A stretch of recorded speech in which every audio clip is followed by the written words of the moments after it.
أعوذ بالله من الشيطان الرجيم.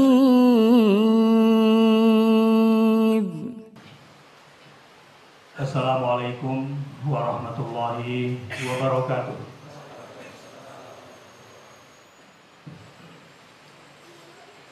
Alhamdulillahil karimir rahman, 'allamal Qur'an, khalaqal insana 'allamahul bayan.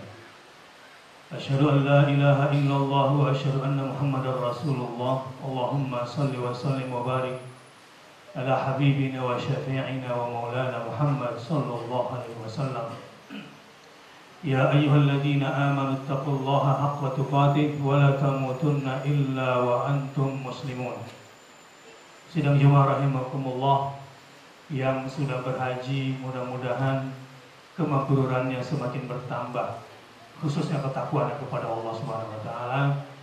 Dan yang belum sempat berhaji, saya doakan mudah-mudahan dimampukan oleh Allah untuk bisa pergi ke tanah suci sebelum ajalnya menjemput.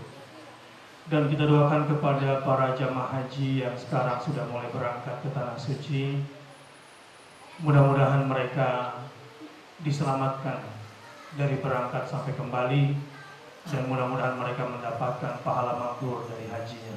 Amin ya rabbal alamin. Tema khutbah pada hari ini adalah 9 syarat jika mau masuk surga sekeluarga. Saya sampaikan ini kepada para suami, kepada para ayah, agar punya 9 program di dalam rumahnya, agar rumahnya menjadi permulaan surganya di dunia, dan mudah-mudahan bisa masuk surga sekeluarga di akhirat kelak. Bagi yang ingin mendalami, silakan dibuka nanti tafsir ayat ini secara mendalam dari surah Ar-Ra'd, dari ayat 19 sampai ayat 23. Surah Ar-Ra'd, bab petir di dalam Al-Quran, ayat 19 sampai 23. Dalam kesempatan ini tentu saya akan coba kaitkan kepada masalah keseharian ketimbang penafsiran secara detail. Saya mulai membaca dari ayat 23. A'udzu billahi minasyaitonir rajim. Jannatu 'adnin yadkhulunaha wa man salaha min abaihim wa azwajihim wa dhurriyyatihim wal malaikatu yadkhuluna 'alaihim min kulli bab. Yaitu surga Aden yang mereka masuk ke dalamnya bersama-sama dengan siapa? Orang ini maksud surga bersama-sama dengan orang-orang yang saleh. Jadi yang bisa masuk surga sekeluarga ini adalah keluarga yang membentuk keluarga-keluarga yang saleh dan salihah. Min abaihim wa azwajihim wa dhurriyyatihim, dari kalangan bapak-bapak mereka, istri-istri mereka, dan anak serta cucu-cucu mereka.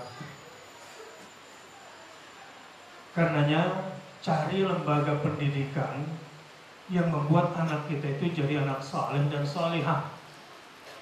Buat apa pintar bahasa Inggris?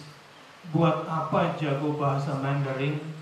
Buat apa hebat bahasa asing tapi tidak bisa menyampaikan ayat-ayat Allah dengan bahasa itu? Rugi Bapak Ibu sekalian nanti di rumah itu. Udah mahal-mahal sekolahin anak, tapi bukan untuk jadi anak yang saleh dan saleh. Karena disebutkan di ayat ini waman salaha, orang-orang yang saleh. Nah, mendidik anak saleh dan salihah itu bukan cuma di sekolah yang kita cari. Nomor 1 adalah pendidikan di rumah.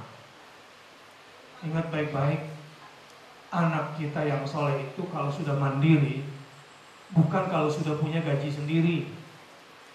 Kalau sudah bisa bangun sholat subuh sendiri berjamaah, itu sudah mandiri. Kalau anak kita sudah bisa baca Quran sendiri, dan disiplin waktunya, itu berarti kita sudah mendidik anak kita untuk menjadi anak salehah atau anak saleh yang mandiri dan disiplin. Itu ukuran pertamanya. Buat apa anak pergi sekolah tapi nggak sholat subuh? Innalillahi wa inna ilaihi raji'un. Dan itu sudah harus dibentuk dari sekarang. Wal malaikatu yadkhuluna alaihim min kulli bab. Dan sedang malaikat masuk ke tempat-tempat mereka di surga itu dari semua pintu. Ini gambaran sejak di dunia, malaikat-malaikat itu akan masuk ke rumahnya orang-orang yang salih dari semua pintu yang dia masuki. Beda kalau rumahnya orang yang tidak bakat masuk surga sekeluarga, itu setan masuk dari mana-mana. Kalau keluarga yang saleh itu, malaikat masuk dari segala pintu. Misalnya, kalau keluarga saleh itu rumahnya menjadi rumah ibadah. Kalau rumahnya orang-orang yang tidak bisa masuk surga sekeluarga, rumah itu jadi home theater. Rumahnya jadi mindahin bioskop ke rumah.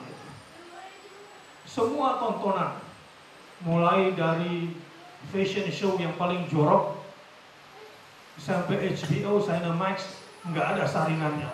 Nonton semua di situ. Sampai sinetron pun nggak disaring. Bahkan sekeluarga itu seneng nonton acara nonton dangdut bisa berjam-jam. Tontonan gosipnya ini rumah. Di situ ketika setan masuk dari segala sisinya. Kalau rumah orang yang bakal masuk surga sekeluarga itu menjadi rumah ilmu, ada perpustakaan di rumah. Anak-anak itu sebelum dilatih gadget sudah dilatih membaca.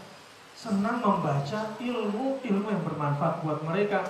Senang mengakses homepage atau situs-situs yang menambah ilmu mereka. Tapi kalau rumah berbakat masuk neraka nih, mindahin bar ke rumah. Minibarnya pun kursinya persis seperti di bar, lemarinya persis seperti di bar, bahkan gelas dan minumannya pun seperti di bar. Sudah bioskop masuk ke rumah, bar juga masuk ke rumah. Kira-kira malaikat apa setan yang masuk ke dalam rumah ini? Apalagi kalau minumannya juga seperti di bar. Wasyayatinu yadkhuluna alaihim min kulli bab. Terbalik ayatnya. Setan masuk ke dalam rumah ini dari segala pintu. Ini anak-anak yang nakal misalnya, mengakses gadget, kemudian video porno di rumah. Setan itu akan penuhi kamar kamu, nak.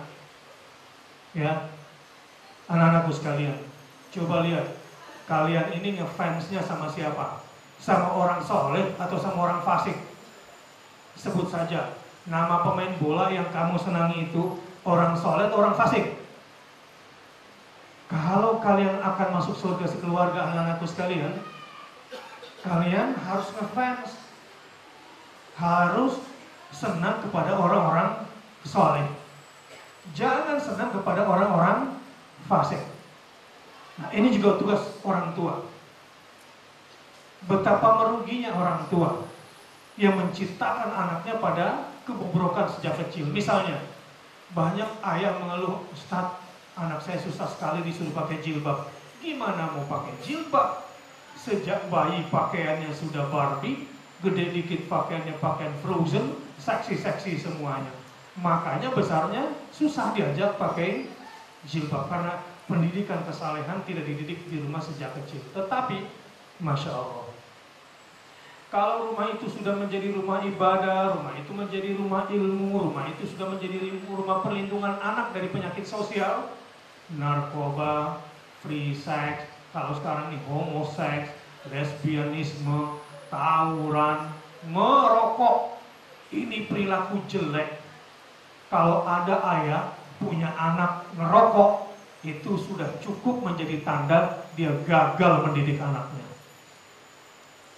Bayangkan, sejak muda dia sudah merokok, menghambur-hamburkan uang, merusak badannya, bergaya hidup hedonis, bersenang-senang untuk yang tidak bermanfaat bagi dia. Harusnya seorang ayah menjadi teladan baik bagi anak-anaknya di rumah. untuk kurban nggak punya duit, untuk merokok 15.000 satu hari, kali 10 hari 150.000, kali sebulan 450.000 dia punya. Tetapi kurban nggak punya. Innalillahi wa inna ilaihi raji'un. Bagaimana akan diampunkan dosa-dosa sekeluarganya sebanyak bulu korbannya? Kalau orang tuanya sendiri tidak mendidik anaknya untuk berkurban, berjiwa derma, berbuat baik kepada orang lain. Harusnya kurban tahun ini lebih baik daripada kurban tahun kemarin. Kalau kemarin harga kambingnya mungkin cuma 1 juta, tahun ini kalau perlu 1,5 juta. Kalau tahun kemarin kurbannya cuma 1 ekor kambing, tahun ini harus 2 kambing. Nggak mesti tahun ini kira nama bapak, besok nama ibu, tahun berikutnya nama anak. Nggak mesti begitu. Ukuran paling nyunah, paling minimal penghasilannya adalah ya 1 kambing lah 1 rumah. Tapi kalau bisa 7 orang 1 rumah, ya 1 sapi. Bahkan di dalam mazhab Imam Hanafi wajib berkorban itu. Karena dimensi pendidikan yang sangat penting supaya diampunkan dosa-dosa seluruh keluarga lewat kurban kita, dan kurban kita itu insya Allah akan menambah rezeki kita. Selain itu mendidik anak kita berbakat jadi orang kaya, bertangan di atas, memberikan daging, makanan yang paling istimewa kepada orang lain. Jadi kalau ada yang ingin pakai mazhab Hanafi juga sah, mewajibkan dirinya, mewajibkan seluruh isi keluarganya yang sudah balik untuk berkorban. Ini gaya hidup keluarga yang bakal masuk surga sekeluarga.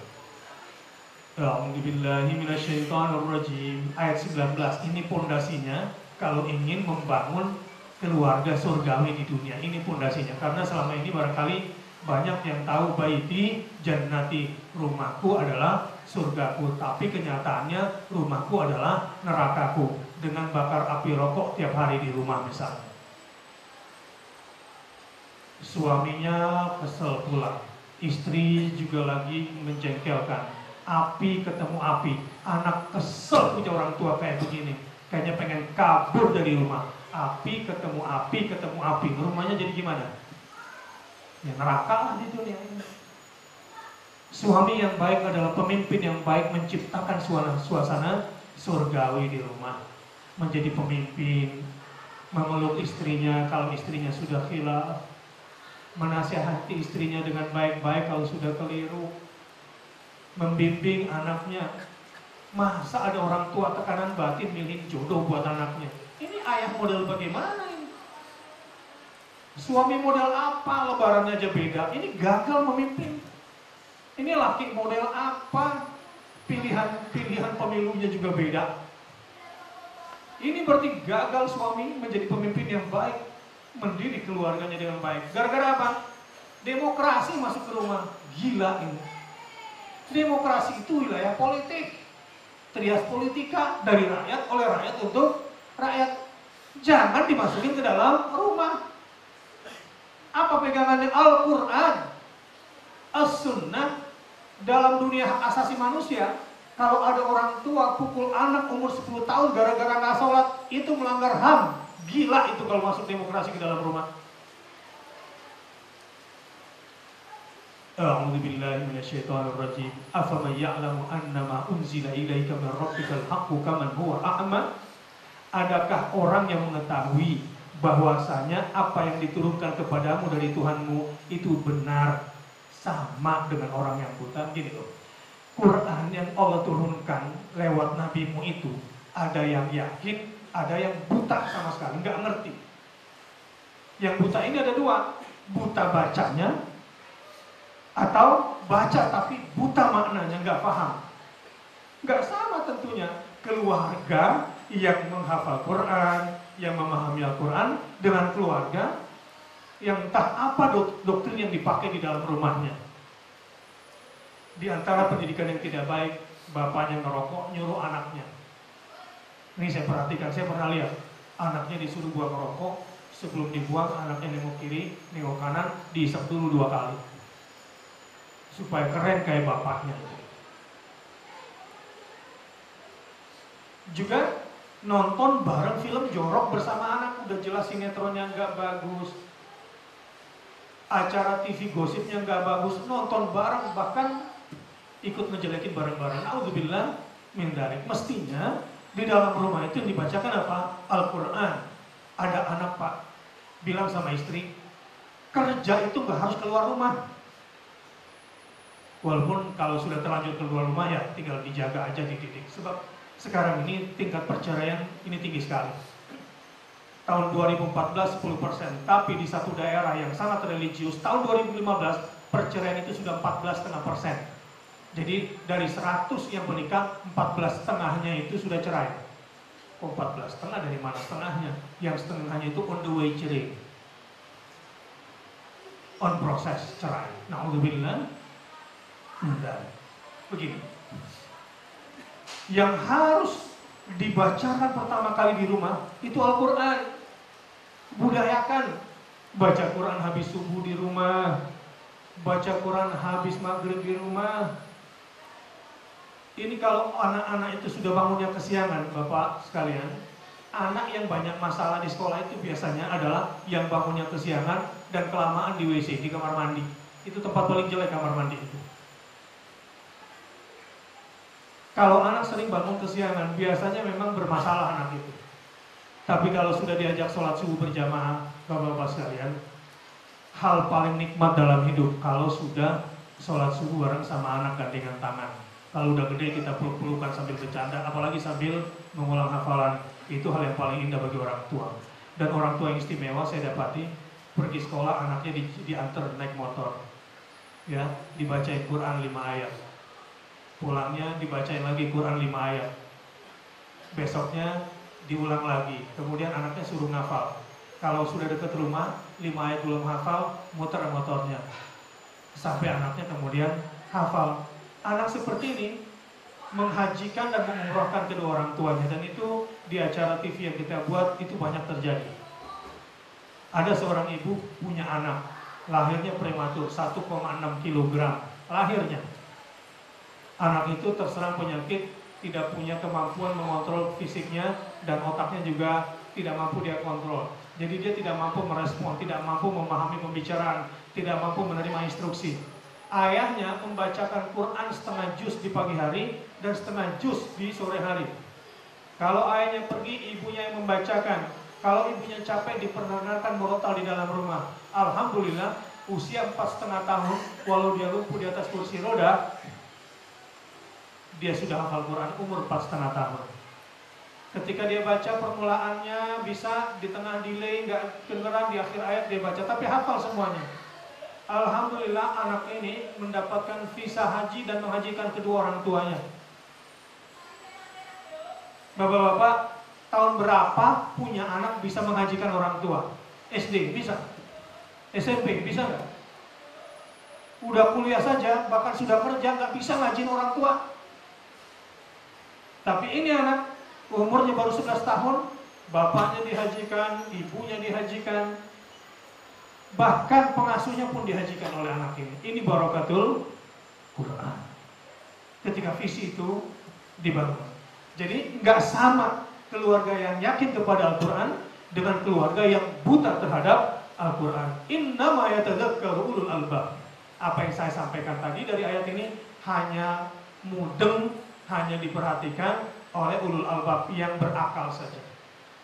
Yang berakal saja. Buat apa pandai matematik kalau nggak pandai berhitung?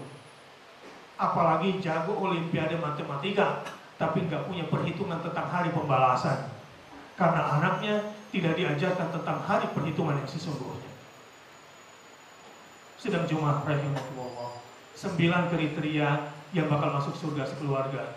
A'udzubillahi minasyaitonirrajim. Yang pertama, alladzina yufuna bi'ahdillah wa la yanqudunal mitsaq, yaitu orang-orang yang memenuhi janji Allah dan tidak merusak perjanjiannya. Janji apa? Asyhadu an la ilaha illallah.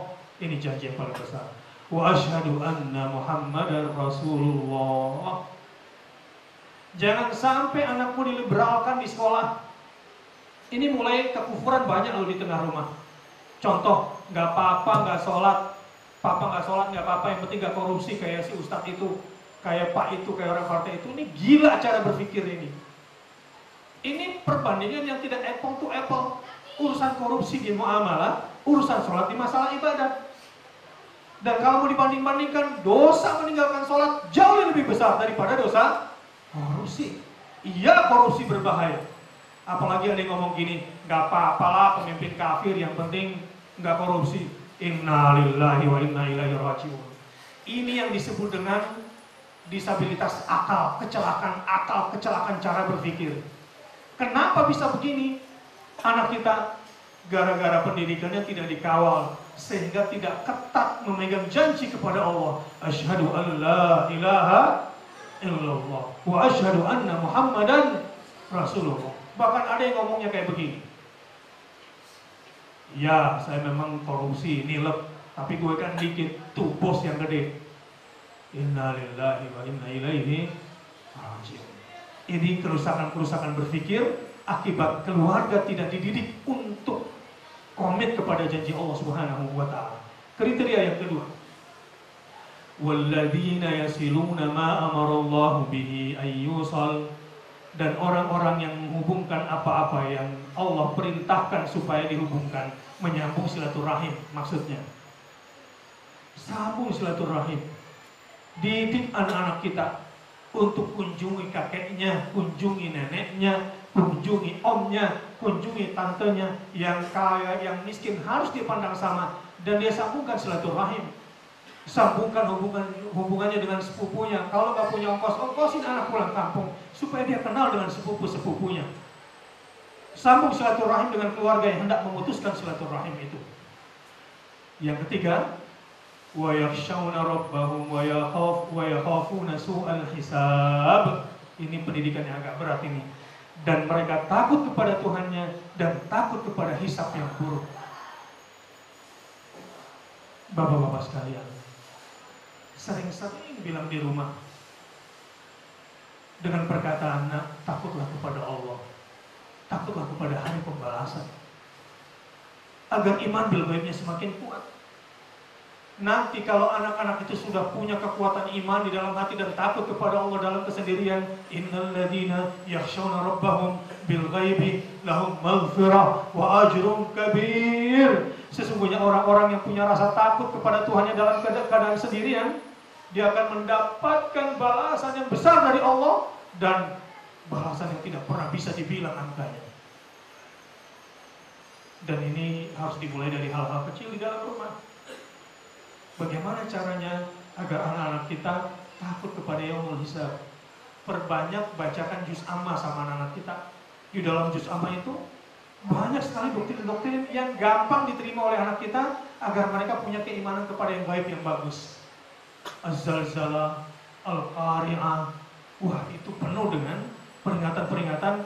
Anak-anak kita yang jiwanya masih fitrahnya bagus, itu gampang menerima itu, insya Allah. Kemudian kriteria yang bakal masuk surga sekeluarga adalah walladzina sabaru ibtigha'a wajhi rabbihim, dan orang-orang yang sabar karena mencari keridhaan Tuhannya. Masya Allah. Bapak, kalau sampai Anda sudah punya anak, dia belajarnya semangat, ingin mendapatkan ridho Allah dan ingin membahagiakan orang tuanya, bersyukurlah Anda. Kalau Anda sudah punya anak, bisa sholat tahajud bukan gara-gara karena ujian, tapi karena ingin mencari keridhaan Allah dan ingin menjadi anak yang membanggakan di hadapan orang tuanya, bersyukurlah. Ini ciri keluarga yang sukses dan sudah mendidik anak mandiri. Wa aqamus shalah, dan mendirikan sholat. Kalau sampai anaknya sholatnya di rumah, Bapak boleh bilang begini, alhamdulillah, anak ayah, anak papa sudah menjadi lelaki solehah, belum jadi lelaki soleh. Karena yang boleh sholat subuh di rumah adalah perempuan. Kalau laki-laki harus di rumah. Celakanya kalau bapaknya yang bapak solehah. Naudzubillah. Bagaimana mungkin bisa menjadi pemimpin rumah tangga yang mengajak sekeluarga masuk surga kalau bapaknya masih menjadi suami solehah? Padahal istrinya berharap punya imam di rumah dari suami yang saleh, yang mendirikan sholat.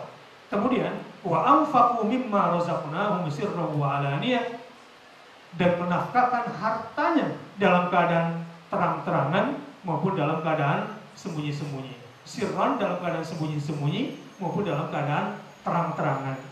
Biasakan bersedekah tiap hari, 1.000 rupiah satu hari sekeluarga, kali 7 orang, 7.000. 10.000 rupiah setiap minggu, kali 7 orang, 70.000. Harus berani, 100.000 satu orang satu keluarga, 700.000, habis gaji Ustaz. Nggak akan habis. Akan datang berlipat dari Allah Subhanahu wa Ta'ala. Keluarga yang pelit, seret rezekinya, banyak duitnya, tapi susah dibawa pulang kampung sekeluarga. Banyak rezekinya, susah ngajak sekeluarga bisa pergi haji dan umroh, susah. Hanya orang-orang yang suka bersedekah yang dimurahkan rezekinya sekeluarga. Percayalah. Kalau perlu bilang sama anak, nak, ini uang jajan dari ayah. Jangan sampai masuk pintu gerbang sekolah, kamu belum sedekah, nak. Ajarkan anakmu. Kalau ingin punya anak berbakat jadi orang kaya ke depan, mulainya bukan dari ilmu matematik dulu.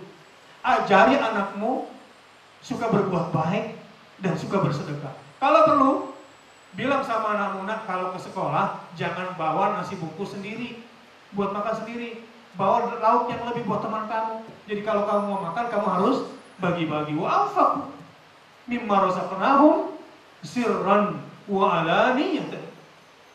Nih, kita bikin program ngasih makan Jumat setiap Jumat, nggak kekurangan. Malah rebutan orang yang mau ngasih makan Jumat itu. Dan keluarganya baik-baik. Saya sebetulnya mencontoh ini dari teman saya yang mu'alaf di Bali. Jadi saya ustadz nyontek sama mu'alaf, bagaimana dia dermawan. Allahu Akbar. Setiap Jumat dia bagiin sendiri tuh makanan nasi bungkus. Dia punya perusahaan catering sekarang luar biasa. Perusahaan catering halal paling besar se-Bali. Insya Allah. Tabungannya dapat mobil, padahal garasi mobilnya sudah penuh. Masih dapat pula dari tabungannya itu. Min haitsu la yahtasib. Demi Allah, apa yang saya ceritakan ini fakta karena dia juga binaan saya di sana. Garasi mobilnya sudah penuh, tapi masih dapat mobil Toyota yang mahal lagi dari tabungan dia. Jadi orang-orang yang suka bersedekah, suka berinfak dalam keadaan sendiri-sendiri, dalam keadaan sempit, apalagi dalam keadaan lapang, insya Allah rezekinya tidak akan kekurangan. Nggak mungkin keluarga ini kelaparan. Demi Allah, orang tua yang suka kasih makan orang lain, memberi makan orang lain, dimanapun anaknya nggak akan kelaparan, nggak akan punya anak jadi pengemis. Ajarkan anak-anak untuk seperti itu. Wa yadra'una bil hasanati sayyi'ah, atau terang-terangan serta menolak kejahatan dengan kebaikan. Ini melerai anak berantem aja nggak bisa. Kamu nih sebagai kakak harusnya ngalah.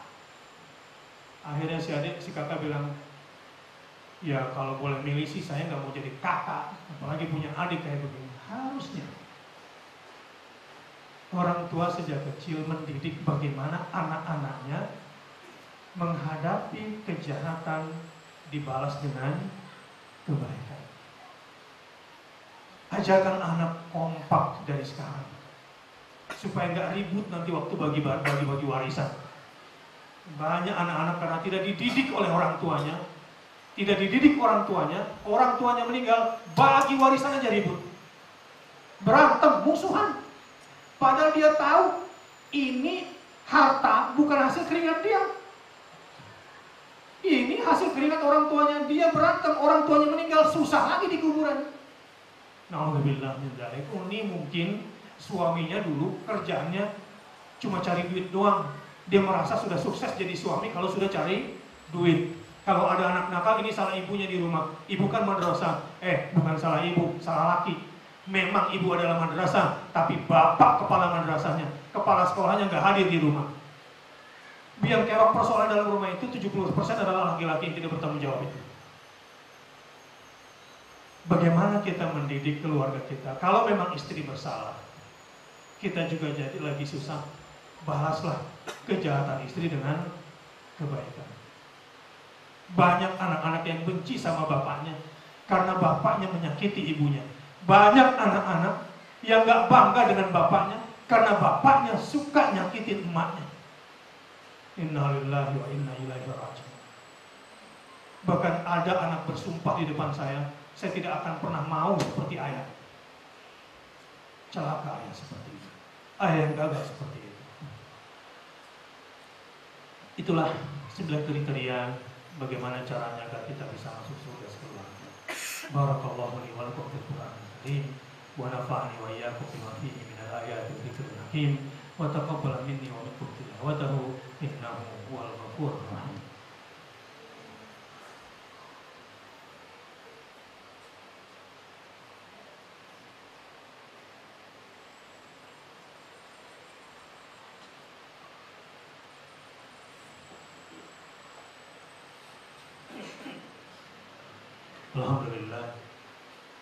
Alhamdulillahilladzi hadana li hadza wa ma kunna linahtadiya laula an hadana Allah.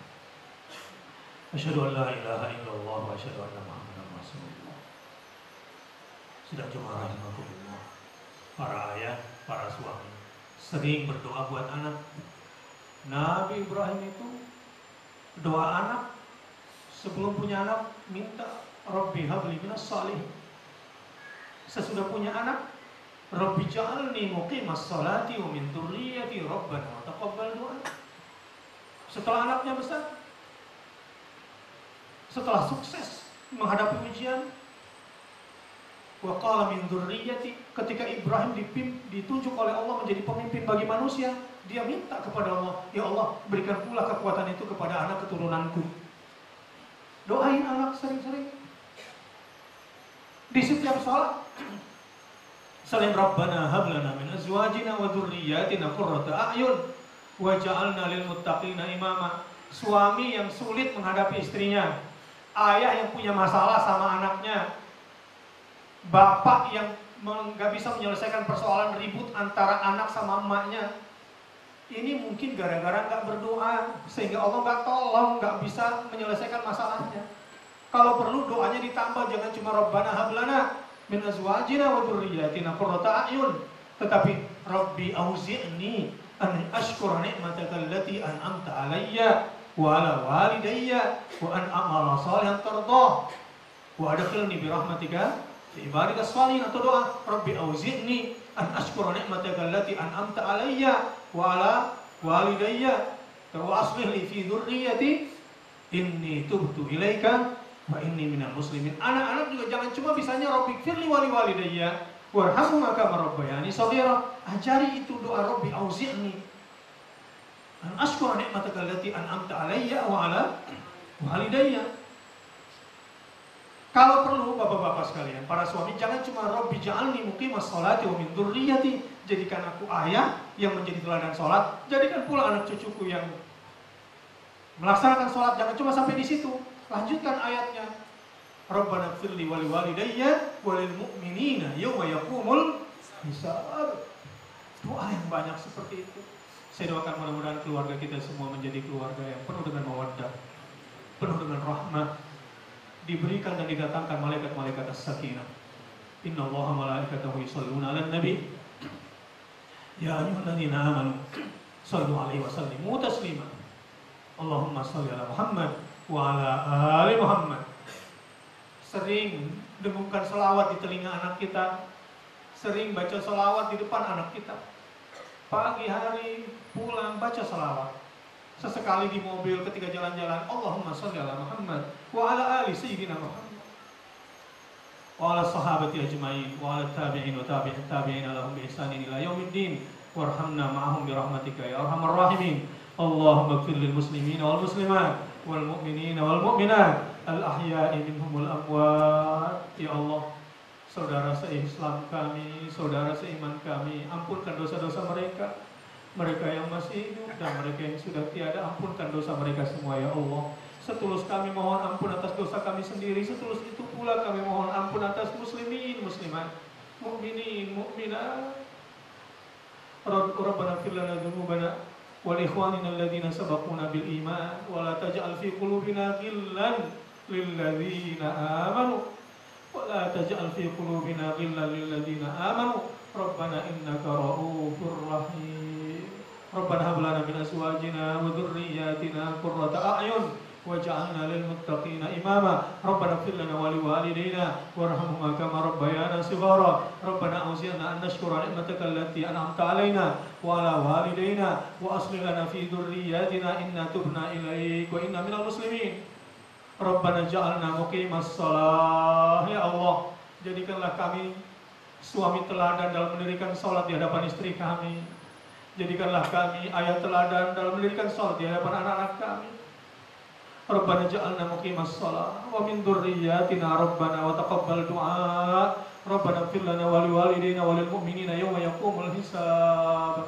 Rabbana taqabbal minna innaka antas samiul alim wa tub 'alaina innaka antat tawwabur rahim. Rabbana atina fid dunya hasanah wa fil akhirati hasanah wa qina adzaban nar. Ibadallah, innallaha ya'muru bil 'adli wal ihsan wa ita'i dzil qurba wa yanha 'anil fahsya'i wal munkari wal baghi ya'idukum la'allakum tadhakkarun. Fadhkurullaha 'azima yadhkurukum washkuruhu 'ala ni'amihi yazidkum wa la dzikrullahi akbar wallahu ya'lamu ma tasna'un.